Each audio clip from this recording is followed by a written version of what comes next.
오늘도 하나님을 예배하는 우리 모든 성도들 가운데 성령께서 임재하시어 우리의 눈물들을 닦아주시며 우리의 모든 기도를 응답하시며 우리를 얽매고 있는 모든 악하고 어두운 것들로부터 하나님의 말씀이 자유롭게 하시는 은혜가 가득하게 되기를 주님의 이름으로 축복합니다.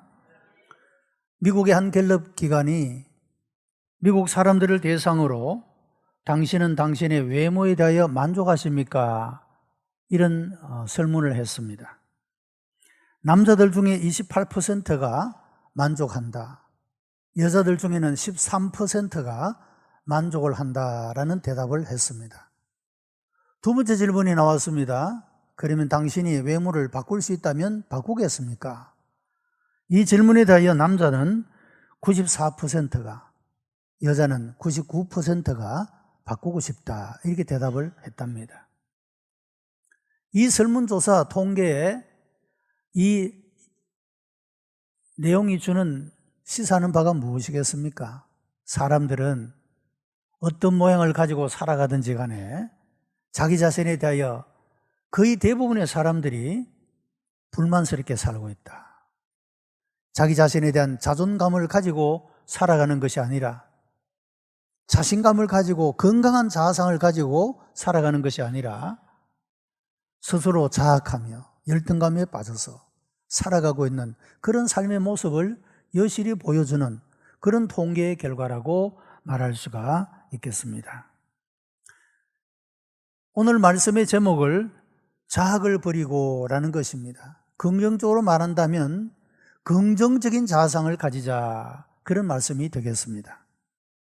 열등감이라고 하는 것은 가장 보편적인 인간 존재의 양식이라고 말할 수가 있겠습니다. 사람이 왜 열등감을 가지게 되는가? 이것은 원죄와도 관계가 있다, 그렇게 말할 수가 있습니다.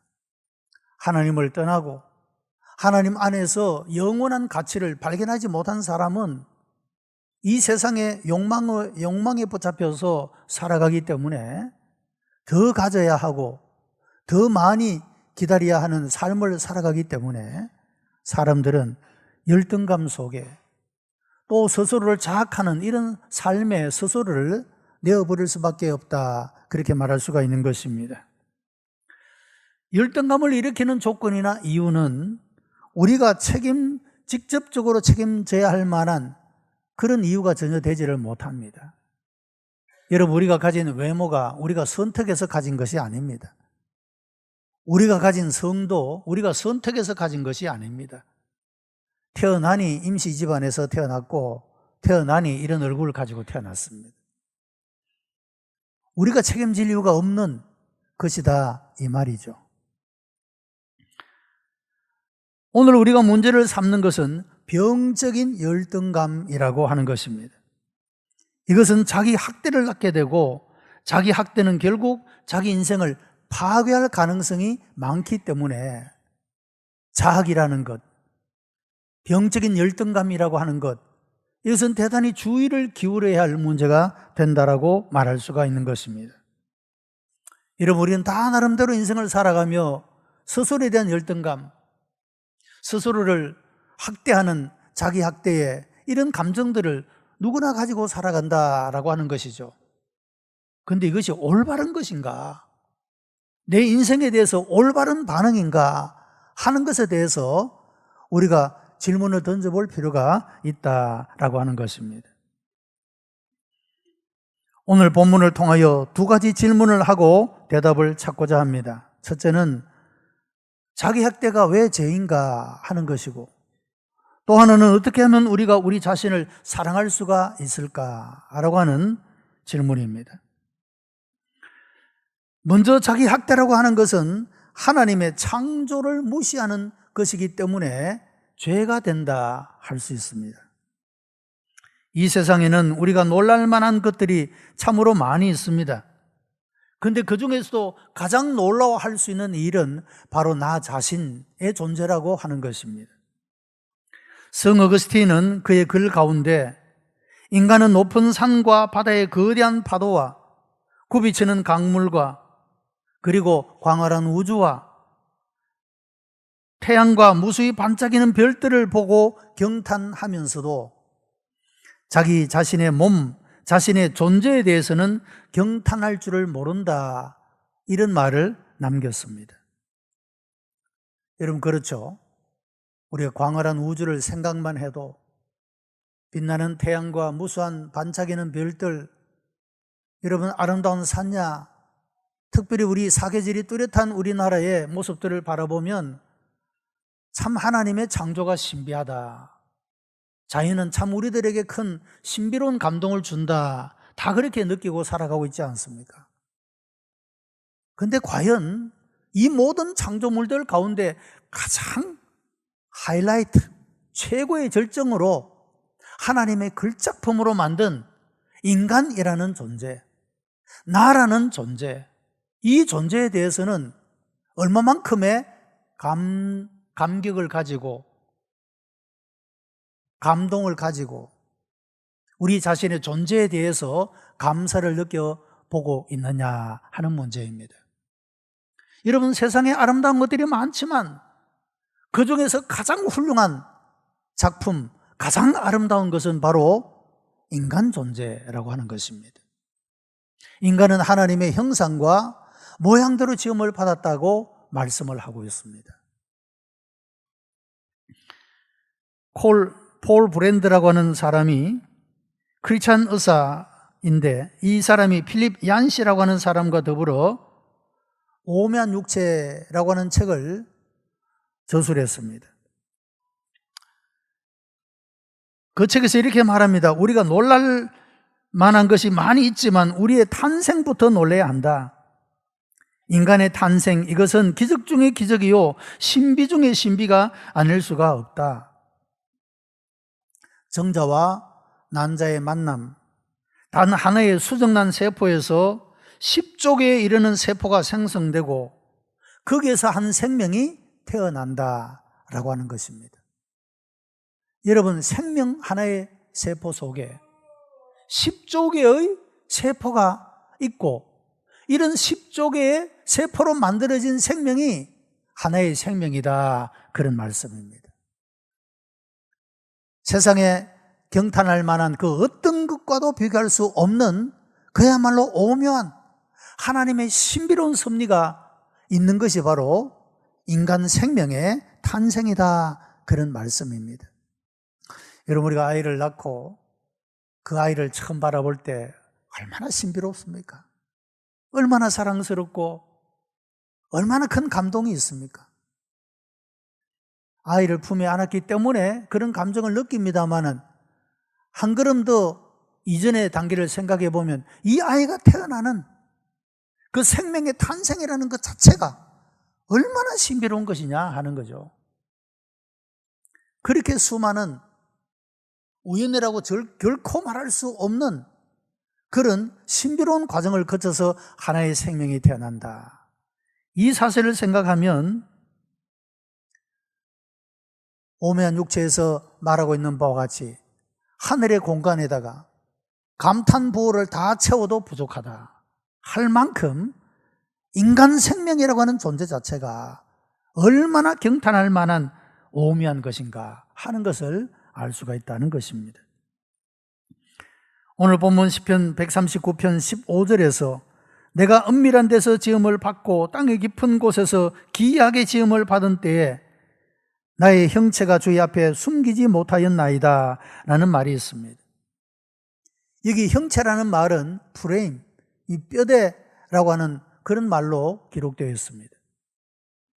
이런 뼈라는 것은 가장 최소한의 물질로 인해서 몸무게를 지탱할 수 있는 가장 경제적인, 가장 가벼운, 그러면서도 가장 견고한 구조물이라고 할 수가 있습니다.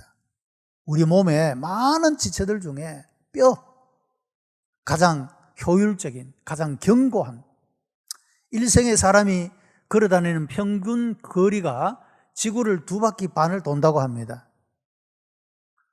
아마도 연세가 많으신 분들은 그 바퀴를 넘어서 걷고 계시는지 모르겠습니다.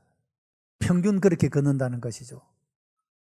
그 한 거리를 걷고도 우리 생명을 지탱해 갈 수 있도록 이 뼈라는 것이 그렇게 가장 견고하고 가장 가볍고 그러면서도 효율적인 그런 모습을 가지고 있다라고 하는 것입니다. 자, 여러분, 하나님은 이와 같이 우리를 만드셨다는 것이죠. 그런데 사람이 자기 자신을 학대하는 것은 이런 하나님의 놀라운 창조를 부인하는, 그리고 하나님께서 우리를 지으시고 우리를 위한 계획과 목적을 가지고 계시는데 이런 하나님의 계획을 무시하는 그런 행위가 되는 것이기 때문에 자기 학대, 열등감 속에 빠져서 살아가는 삶은 죄라고 성경은 말씀하고 있는 것입니다. 인간은 어느 날 갑자기 우연히 던져진 존재가 아니라 하나님이 계획한 존재라고 하는 것입니다. 본문 17절 말씀을 보면 하나님이여 주의 생각이 내게 어찌 그리 보배로우신지요 그 수가 어찌 그리 많은지요 라고 말씀했습니다. 이 말씀은 이런 뜻입니다. 하나님이 나라는 존재를 지으시면서 많은 생각을 하셨다, 그런 말입니다. 눈을 어떻게 만들고 코를 어떻게 만들고 입을 어떻게 만들고, 하나님이 나를 지으실 때 그냥 아무렇게나 지으신 것이 아니라 많은 생각을 가지고 나를 지으셨다라고 말합니다. 여러분, 우리는 그와 같이 보배로운 존재라, 하나님 앞에 너무도 귀한 존재라 성경은 그렇게 말씀하고 있다는 것입니다. 하나님이 나를 그렇게 귀하고 존귀롭게 보시는데 우리 자신이 스스로를 무가치하다, 쓸모가 없다. 여러분, 우리 스스로 어떤 힘들고 어려운 것들 때문에 나 자신을 그렇게 자학하고 학대하고 온전히 열등감에 빠져서, 병적인 열등감에 빠져서 우리 인생을 망치고 살아가고 있다면 이것이야말로 하나님 앞에 죄를 짓는 것이다, 그렇게 말할 수가 있다는 것입니다. 여러분, 하나님이 보실 때 이 사람이라는 존재는 아주 소중하게 설계되고 계획된 존재임을 믿으시기를 바랍니다.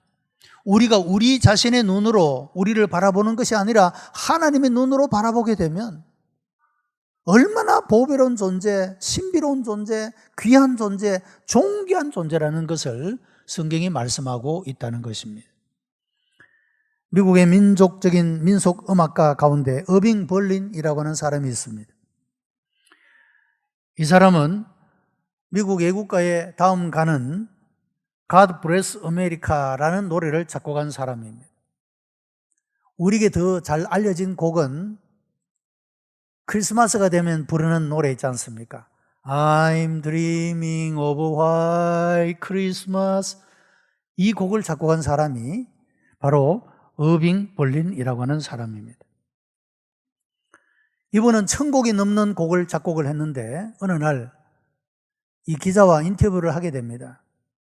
이 기자가 이상한 제안을 하나 합니다. 어빙 선생님, 한 번도 질문을 받지 않았던, 질문을 받고 싶은 질문이 있습니까? 이렇게 물었어요. 이 기자도 아주 독특한 분이었다 할 수가 있습니다. 그래서 이 어빙 벌린은 그런 대답을 하면, 내가 꼭 그런 질문을 듣고 싶은 것이 있었다고. 그 질문이 뭐냐고 물으니까 그 1000곡 중에서 많은 곡들이 사람들에게 감동을 주고 애창하는, 소위 히트한, 성공한 그런 곡들이 되지만 나머지 곡들에 대해서는 어떻게 생각합니까? 이런 질문을 받고 싶었다고. 그래서 기자가 그런 질문을 했습니다. 또 이분이 대답을 합니다. 나는 사람들이 잘 알고 애창하는, 감동을 주는 그런 곡만이 아니라 나머지의 모든 곡들도 나의 정성, 나의 피, 나의 땀, 내 모든 마음이 들어간 작품이라는 사실을 말하고 싶고, 그래서 모든 사람들이 그 다른 모든 곡들도 귀하게 여겨졌으면 좋겠다, 이런 대답을 했다는 것입니다. 여러분, 우리가 하나님 앞에 영광을 돌릴 수 있는 것은 내 계획하고 목적하는 모든 것들이 성취되고 내가 바라는 것들이 이루어지는 소위 성공하고 출세한 것을 통해서만 하나님이 영광을 받으시는 것이 아니라,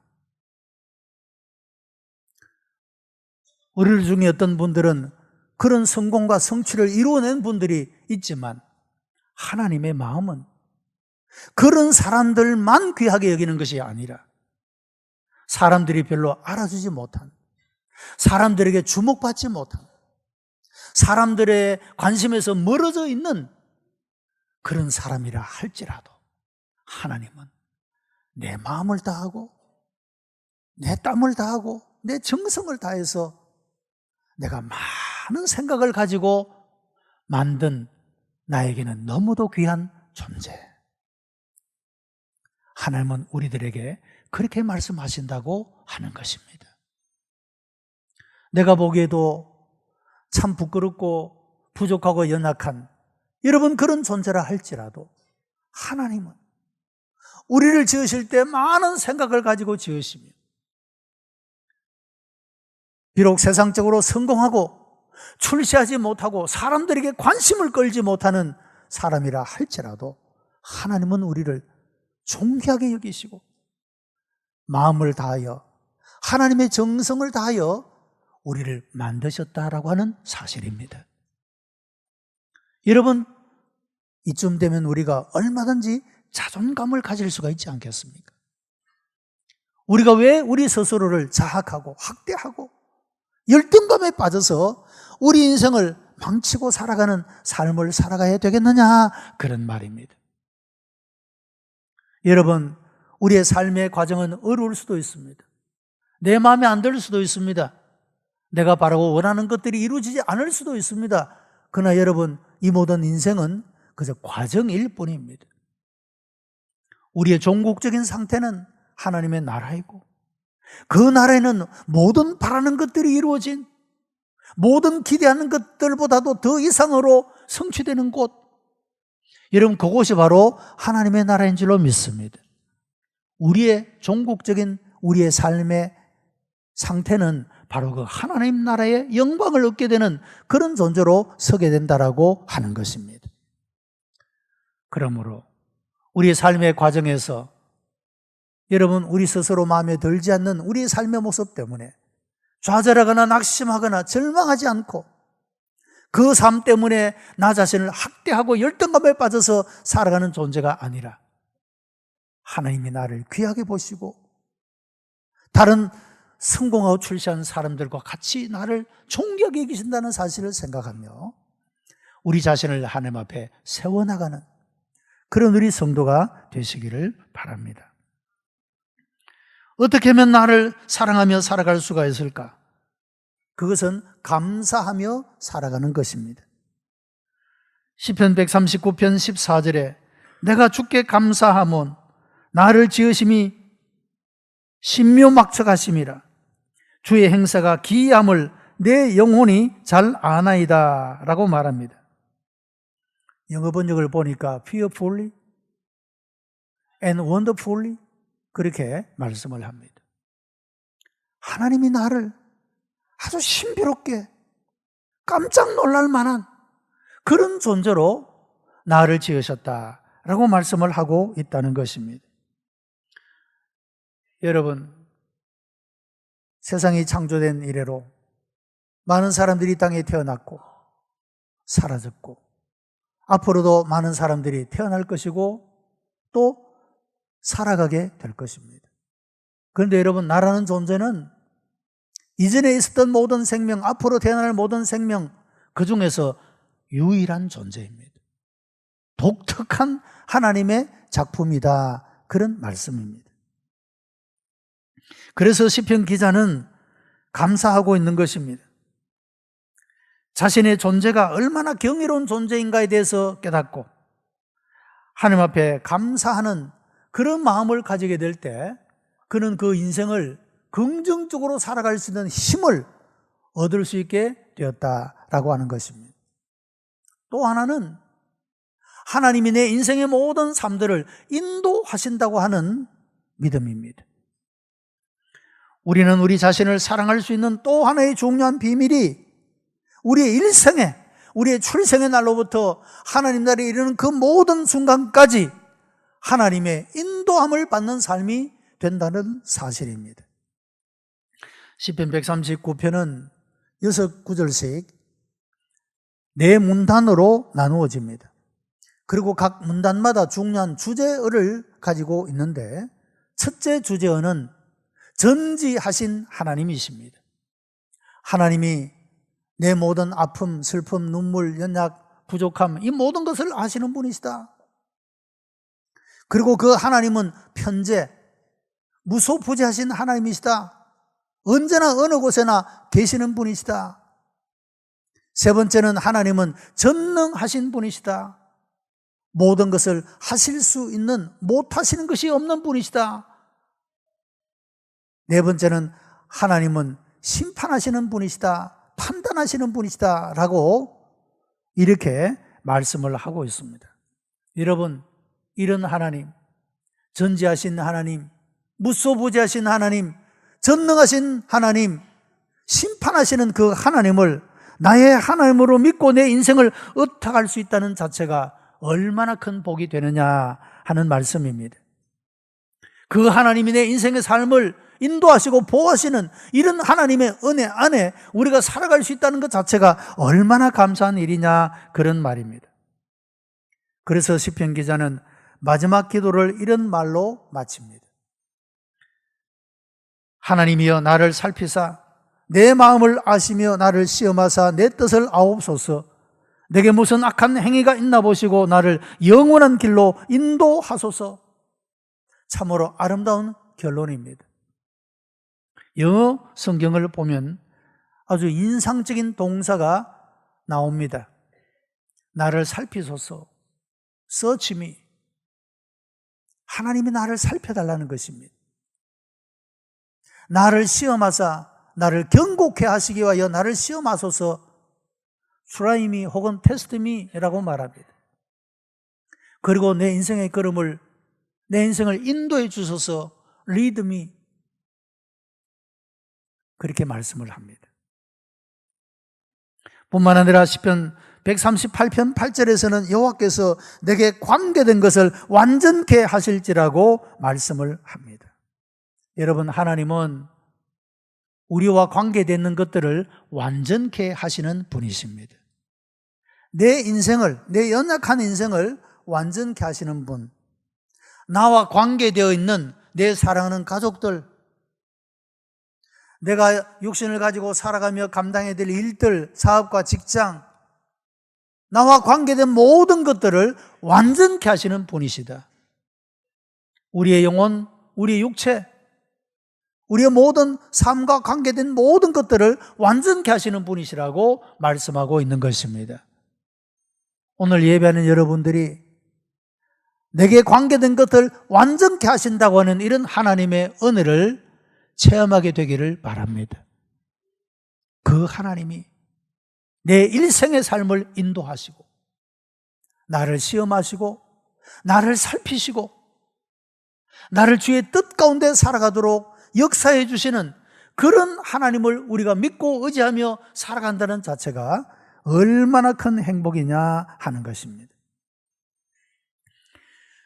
유명한 스위스의 신학자였던 칼 바르트가 미국을 방문하던 날 수많은 기자들이 인터뷰를 위해서 찾아왔습니다.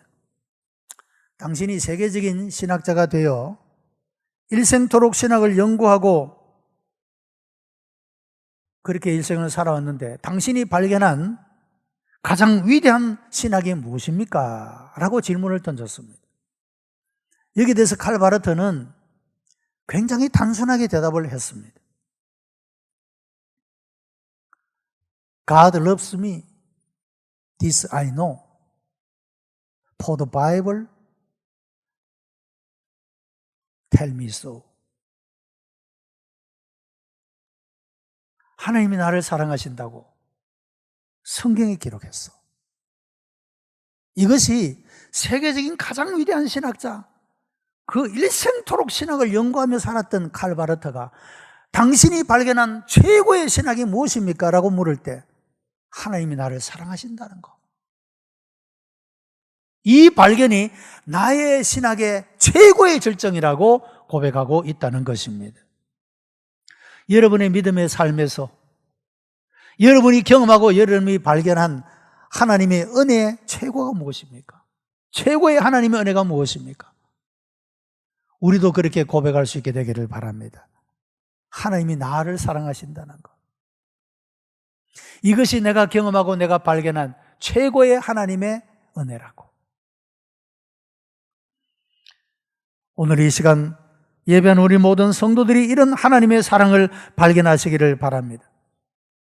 그리고 나를 이와 같이 기묘하게 신비롭게 창조하신 나라는 존재를 사랑하며 살아가게 되기를 바랍니다. 내 인생의 미래에 대해서 새로운 용기와 비전을 가지고 살아갈 수 있는 이런 삶의 은총과 기회를 주신 하나님께 감사하고 하나님을 찬양하면서 여러분의 인생을 허비하지 말고 낭비하지 말고 자학과 열등감 속에 황폐하게 만들지 말고 건강한 자아상으로 여러분의 자신의 삶을 하나님 앞에 세우고 풍성한 삶의 은혜 안에서 살아가는 그런 우리 복된 성도들이 다 되시기를 주님의 이름으로 축복합니다. 기도하십시다. 은혜가 풍성한 하나님 감사합니다. 우리는 우리 자신만 바라보고 자학하며 학대하며 열등감 속에서만 빠져 살아갈 때가 많았습니다. 하나님, 우리가 비록 이 땅에서 출세하고 성공하지 못해도 사람들에게 박수 갈채를 받을 만한 일을 하지 못해서도 하나님은 여전히 나를 귀하게 여기시고 나를 존귀하게 여기시고 나를 사랑하심을 믿사옵나이다. 이런 하나님의 은혜에 감사하고 기뻐하면서 하나님의 영광을 올려드리며 살아가는 하나님의 사람들이 다 되게 역사해 주시옵소서. 예수 그리스도의 이름으로 기도드리옵나이다. 아멘.